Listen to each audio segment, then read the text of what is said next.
Also is that within the orbit, the eye is surrounded by fat. So all of this yellow tissue here is just periorbital fat.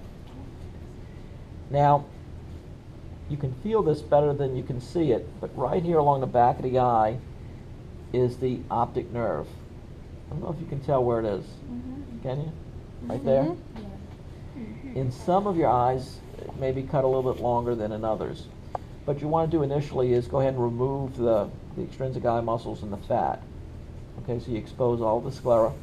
And then when you finish with that, you can take your scalpel and be very careful, because the eye tends to be slippery, and incise through the wall like this. And then carry that incision all the way around. What kind of liquid is that coming out there? That's the viscous fluid. Yeah, some of it looks kind of viscous. Some of it looks like that vitreous humor. I feel like we need a lab coat this time more than last time. Whoa. What? You told me. I told you, but I knew when I got here.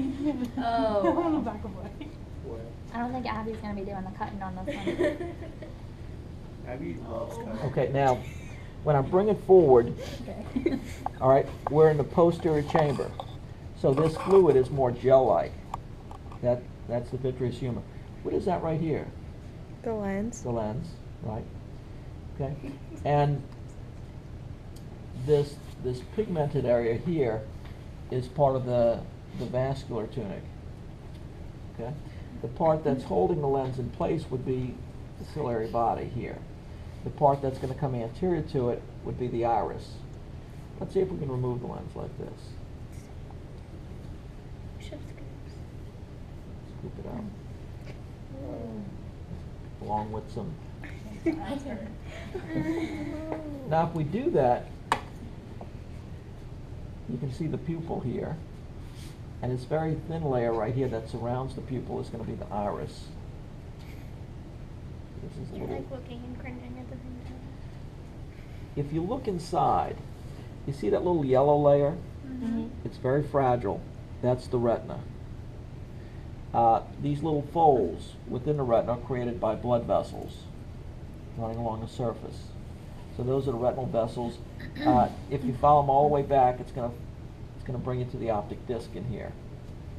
Now, the retina is very fragile, so if you're not, oh wait, this is the optic disc right here, I can see it.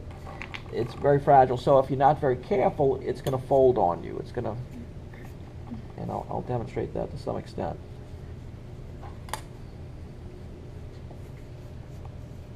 You see it? How fragile it is.